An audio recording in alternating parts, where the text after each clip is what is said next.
Bu Alin. Oke, Agustus juga ya Pak. Jadi bulan Agustus lumayan banyak nih SEMA ada Banyak. agenda untuk nyari partner panel surya. Tadi Bapak bilang, Betul. kemudian juga akan berusaha menyiapkan diri untuk bisa ikut tender dedieselisasi atau PLTS di PLN ya Pak ya. Oke, Betul. karena kan Dan memang tidak hanya pemerintah. PLN sebenarnya. Kalau untuk Dan apa tidak hanya namanya provider PLN. listrik yang independen gitu Pak, bisa ya Pak? Bisa. Jadi gini, jadi itu jadi masuk ke skema bisnis itu Bu. Jadi di skema Iya. bisnis PLTS itu ada kita namanya jual EPC kontraktor, EPC-nya kita jual putus tuh.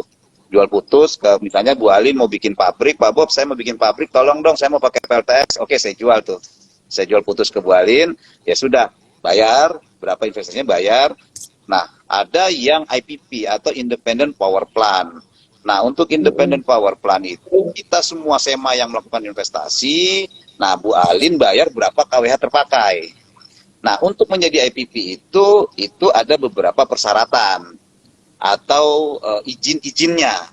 Nah, saat ini izin-izinnya saya pikir sudah 85% lah, karena tinggal RUPS, kita RUPS mungkin bulan Juni untuk menambah KBLI biar bisa menjual listrik, habis itu kita sudah bisa jalan. Tetapi dari awal tahun kita sudah melakukan inisiasi beberapa prospek bisnis untuk melakukan IPP di sisi PLTS. Oke, jadi selama ini kalau EPC udah dijalani ya Pak, jadi kayak kontrak putus gitu Sudah, untuk klien yang membutuhkan sudah. energi baru Betul. terbarukan sudah, dan saat ini yang sedang akan dijajaki adalah SEMA sendiri menjadi IPP ya, Independent Power Provider, seperti itu ya Pak. Nah, Dari sisi marginnya ini lebih gurih yang mana sih Pak, EPC atau IPP ini Pak? kalau dari sisi margin itu mungkin eh, ini sama-sama ini. Kalau misalnya EPC itu kan jual putus ya kita langsung marginnya langsung didapat ya. Ya, margin langsung didapat. Tetapi kalau IPP itu kan ini kontrak jangka panjang dan kita kontraknya itu minimum 20 tahun. Nah, itu ada hitung-hitungannya tuh, ada BEP-nya berapa tahun gitu loh. Misalnya ada klien saya mau kontraknya cuma 15 tahun, kita tentu pengennya lebih panjang, 20 tahun. Kalau 15 tahun, kita tetapkan mau BEP 8 tahun, berarti harga listriknya jadi lebih mahal yang kita jual gitu loh. Jadi kalau mau dilihat marginnya sebenarnya dua-duanya gurih, dua-duanya. Tergantung mau di mana lihatnya gitu Oke. loh. Kalau mau lihat langsung Kalau IPP di putus, area jual mana Pak putus. rencananya? Jadi IPP itu gini, kalau IPP itu kita bisa kerjasama sama PLN satu, yang kedua atau kita kerjasama dengan swasta juga bisa. Dengan swasta, misalnya swasta kalau PLN jelas itu ada dia swasta PLN yang beli. Nah, tapi Suara Pak kalau Bob untuk di putus-putus swasta banget Pak. sudah terdengar Sudah, masih tapi masih putus. kurang sebenarnya sih Pak. Tapi masih bisa ditangkap sih Pak, Bapak ngomong apa, cuma kurang nyaman aja mungkin ya. Mungkin saya buka sebentar komentarnya, minta tanggapan dari Oh, teman-teman. Padahal kan ada obrolannya lagi komen seru jalan nih banyak Pak. ini kan. Iya, kayaknya komennya banyak banget. Iya rame Pak. Bisa Kalau didengar? ditutup tuh kedengeran Pak. Boleh lanjut lagi Pak. Ya. Oke, saya ulangi. Jadi IPP itu bisa kita ke PLN. Kita jual ke PLN, itu ada aturannya, dan ada IPP model kita ke private. Private itu contohnya kita jual ke pabrik, ada misalnya contoh pabrik Polyplek gitu loh. Kita lakukan IPP, saya akan bangun di sini adalah 1 megawatt peak. Nah, nanti saya jual ke sana, kita yang maintenance semua, dia bayar KWH, itu ke private. Jadi ada dua model IPP, itu bisa ke PLN dan ada bisa juga ke private. Tetapi untuk itu kita harus siapkan dulu legalitas kita, bahwa kita jual listrik itu kita siapkan dulu. Nah, ini lagi kita persiapkan gitu loh Bu Alin. Untuk investasinya besar nggak sih Pak untuk penggarap tadi menjadi IPP? Gimana Bu Alin? Investasinya Gimana besar Bu? nggak Pak dari SEMA sendiri? investasi yang harus dikeluarkan oleh SEMA untuk bisa menjadi IPP itu besar nggak Pak? Ya, itu lumayan cukup besar, tergantung berapa kapasitasnya. Jadi tergantung berapa kapasitas, makin besar investasi yang kita perlu persiapkan. Nah, terus bagaimana kalau proyeknya ini skala besar sekali? Nah, SEMA saat ini ada juga strategi dia jangka pendek juga untuk berkolaborasi, bekerja sama dengan salah satu perusahaan cukup besar, itu namanya PT Nari. Nah, itu bentuk kerjasamanya apa dengan Nari itu adalah kita bentuk kerjasamanya, satu adalah masalah engineering PLTS system. Kita kerjasama. Yang kedua, kerjasama untuk menggrab proyek-proyek yang berskala besar, yang membutuhkan investasi besar. Nah, jadi itu salah satu strateginya. Jadi seberapa kemampuan SEMA itu, misalnya taruhlah insya Allah banyak ya orang IPP kan ada batasnya itu. Nah, kita harus kerjasama, harus berpartner gitu loh. Nah, itulah yang dilakukan sama SEMA saat ini, berpartner, mencari partner yang bagus, yang cukup besar, yang saling menguntungkan, baik bagi SEMA maupun bagi partner kita. Seperti itu, Bu Alin. Oke. Ini sebenarnya pembicaraannya menarik Pak. Sayang sekali kalau di tempat saya visualnya Pak Bob burem gitu, suaranya kadang-kadang ngeputus kayak gitu ya. Tapi semoga teman-teman menangkap esensinya. Jadi SEMA akan bekerja sama dengan PT Nari tadi dari sisi engineering maupun juga supaya punya kapabilitas yang lebih untuk mengambil proyek-proyek berskala besar. Ini bentuknya apa Pak? Skemanya joint venture atau apa Pak? Bentuknya itu bisa beberapa bentuk, mau joint venture atau joint operation juga bisa. Tapi kebanyakan sih kita JO dulu lah. Kita JO, misalnya kita gandeng untuk ngambil proyek, kita joint operation. Atau bentuk kerjasama misalnya financingnya dari si Nari, kita constructionnya, atau bagaimana, nanti itu pembicaranya akan lebih lanjut gitu loh. Oke. Berarti apa yang kita bicarakan ini tadi sekaligus menjawab pertanyaan dan memang lagi ramai diberitakan bahwa SEMA akan mengambil ceruk pasar EBT ya Pak, karena sesuai juga dengan rencana pemerintah tahun 2023 yang mana tahun depan ini EBT udah proporsinya 23% dari total sumber energi kita ya Pak ya. Sekarang lagi clear nih Pak koneksinya. Oke, saya nyalain komentarnya. Oke, nah Pak, kalau kita kan udah lewatin ya Pak Q1, mungkin ada sneak peek bocoran sedikit Q1 seperti apa, karena rata-rata emiten di Bursa Efek Indonesia ini Q1-nya cukup cemerlang ya Pak. Maksudnya mungkin ini bisa jadi refleksi seperti apa kinerja sebuah emiten the whole year kayak gitu Pak. Boleh dikasih tahu Pak untuk SEMA seperti apa? Oke. Untuk Q1 SEMA itu masih stabil sama dengan tahun kemarin, artinya stabil. Nah, memang karakter bisnis di SEMA itu akan dia peak itu adalah setelah Q3 atau Q3 atau biasanya di Q4. Karena apa? Pada saat Q1 Q2 ini kita masih inisiasi. Tender dibuka, pengadaan baru dibuka, budgeting itu biasanya akhir tahun, baru di tender, nah terus rilis PO itu biasanya Q3, Q4 kita eksekusi. Nah jadi kalau ditanya, tapi kita tetap stabil dengan tahun lalu, tapi nanti kita bisa lihat nanti di Q3, Q4 itu, karena memang karakter bisnisnya di situ, di Q3, Q4 sales ordernya gitu loh, Bu Alin. Oke. Pak, kita jawab dulu pertanyaan di kolom komen dari Ahmad Muhaimin untuk target jumlah pemasangan SPKLU tahun 2022-2023 seperti apa, Pak? Oke, untuk SPKLU itu dalam roadmap kita itu masuk strategi jangka menengah. Masuk strategi jangka menengah yaitu 2-3 tahun lagi. Tetapi kita sudah develop dari sekarang. Nah, tapi kita kan juga ingin memanfaatkan peluang yang ada walaupun belum banyak mobil listrik saat ini. Nah, apa yang mau kita manfaatkan? Saat ini kita mendevelop chargingnya dulu. Chargingnya. Kurang jelas ya, Bu Alin ya? Agak saya matiin lagi deh komennya ya Pak. Padahal seru Pak kalau pakai komen banyak. Halo? Oke, lanjut. Saya matiin dulu sebentar biar lebih clear. Tadi sempat bagus loh Pak koneksinya. Nah, sekarang bagus nih. Oke, Halo? lanjut Pak. Iya, Lanjut ya. kita Oke, saya lanjutkan ulangi Pak ya. Bob. Jadi Mm-mm. SPKLU Oke. Jadi SPKLU itu masuk ke dalam strategi jangka menengah kita, yaitu 2-3 tahun lagi SPKLU ya. Nah, tapi kita kan juga sudah nggak mau kehilangan kalau ada peluang kecil di SPKLU. Nah, SPKLU itu ada skema bisnis ada 4, Bu Alin. Satu itu penyedia listriknya. Kalau kita bicara SPKLU, penyedia listriknya itu adalah PLN dalam hal ini. Yang kedua chargingnya atau dispensernya, chargingnya atau dispensernya. Yang ketiga adalah tempatnya. Oke, misalnya tempatnya di rest area kah, di pom bensin kah, atau di mana.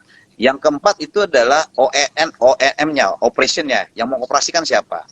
Nah, dari 4 ini, 3 ini adalah peluang buat para swasta, para pebisnis untuk ambil dari charging, tempat, atau operationnya. Tapi kalau dari penyedia listriknya itu pasti dari PLN. Nah, develop chargingnya. Kita lagi sedang mendevelop chargingnya. Nah, minimum charging itu setelah kita develop, kita bisa jual dulu ke klien private. Misalnya di rumah, misalnya Bu Alin punya mobil listrik. Oke, beli chargingnya dong dari SEMA gitu loh. Dengan harga sekian. Jadi kita jual ke perorangan dulu, ke perorangan, kemudian ke mall-mall, ke apartemen. Nah, sambil menunggu kita mendevelop lebih lanjut untuk yang SPKLU. Karena SPKLU itu sekarang kan saat ini mobil listrik masih belum banyak, baru mau banyak ya. Perkiraan kita tuh 2-3 tahun lagi baru booming. Nah, pada saat sudah booming, kita sudah siap semua. Kita punya produknya. Jadi SPKLU saat ini posisinya masih kita mendevelop chargingnya, Bu Alin. Oke, mendevelop chargingnya terlebih dahulu ya. Kalau ini berarti Betul. demand-nya udah mulai ada nggak Pak untuk chargingnya itu? Apanya, Bu? Terlepas kan Gimana, Bu? untuk proyek yang pemerintah SPKLU baru 2-3 tahun lagi kata Bapak. Tapi kalau sementara ini yang dari private maupun korporasi kayak gitu itu udah mulai ada demand-nya Pak. Oke, kalau untuk yang kita nanti private itu kita masih develop. Jadi dalam waktu dekat, karena itu kita juga pengen develop, artinya yang cukup, tapi harganya juga terjangkau. Kemudian, nah itu kita masih develop. Untuk chargingnya itu baik untuk private maupun untuk SPKLU kita masih develop, nanti setelah selesai baru kita akan launching chargingnya itu. Mungkin coming soon lah kita bilang ya. Oke, coming soon kalau kayak gitu ya teman-teman.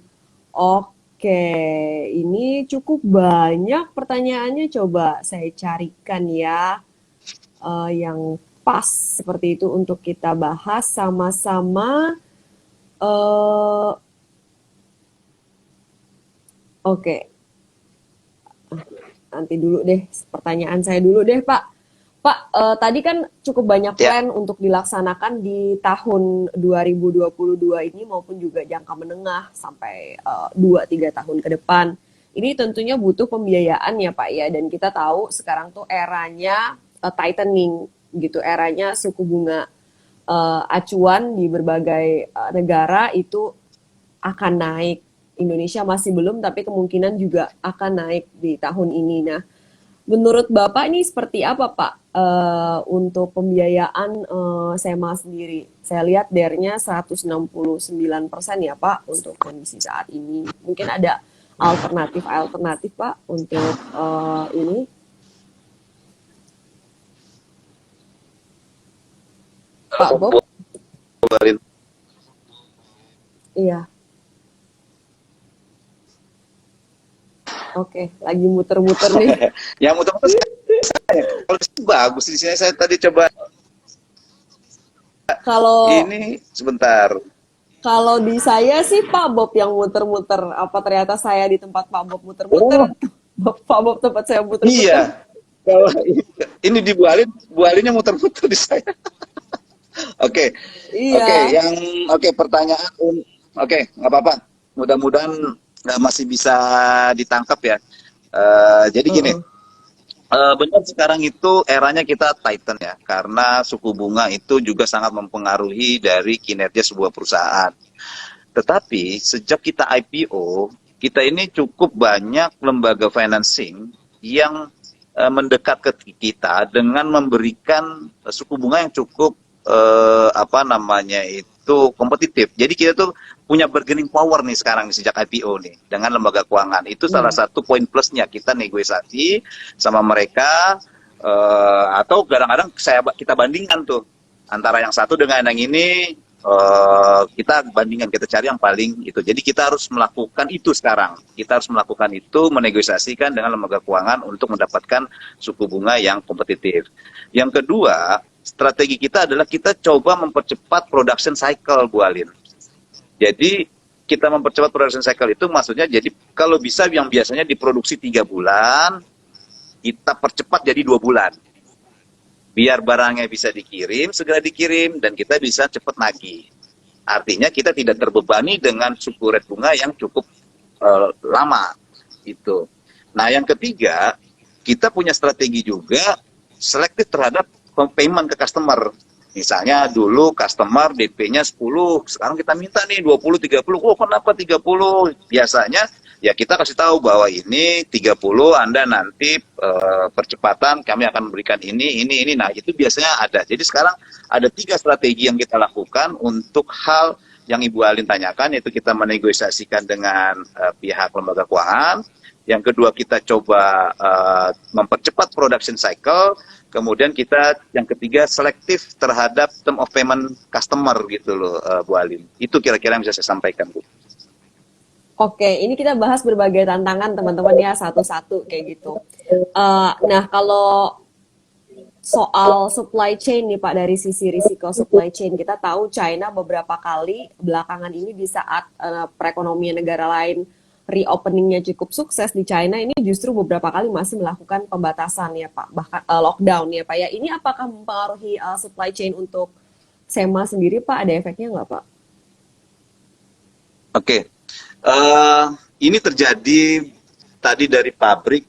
Saya tadi siang di pabrik, memang ada terjadi. Kita ada beli barang ke Shanghai 2 bulan lockdown segala macam. Itu ada, tetapi kita punya contingency plans-nya, karena gini, nggak mungkin kita nyerah begitu aja gitu loh. Customer kan nggak mau tahu kadang-kadang, dan kita juga rugi. Kita sudah siap gara-gara satu barang, kita nggak bisa lagi. Jadi kita itu pada saat kejadian di Cina sekarang lagi lockdown, dan itu ada impact-nya terhadap supply chain, kita langsung segera mungkin mencari alternatif produknya yang bukan dari China atau yang dari lokal. Nah, itu kita lakukan seperti itu. Jadi kayak kita baru saja terjadi, kita ada beli barang dari Shanghai 2 bulan lockdown, tidak sampai-sampai ke sini, akhirnya kemarin putuskan ya, ini nggak mungkin, harus terpasang, kita ganti, replace material yang kita beli itu. Itu seperti itu ada, tetapi kita punya contingency plan-nya. Yang kedua strateginya adalah kita coba stokis, karena kita kita stok. Jadi kita biasanya tiap tahun kita kasih forecast. Kita kasih forecast, nanti si procurement akan memforecast untuk menyetokkan barang-barang itu gitu loh. Jadi kalau stok toh tidak tidak mengganggu sebenarnya. Jadi kemarin memang ada mengganggu sedikit, tapi kita sudah solve karena kita punya contingency plan-nya gitu loh, Bu Alin. Kira-kira seperti itu. Oke, sempat terpengaruh juga ya, tapi sudah disiapkan antisipasinya. Nah, juga ini Betul. tantangan lain adalah currency risk, di mana USD begitu menguat, ini menekan mata uang berbagai negara, tidak hanya rupiah. Kalau untuk SEMA sendiri, seperti apa exposure-nya terhadap currency risk nih, Pak Bob?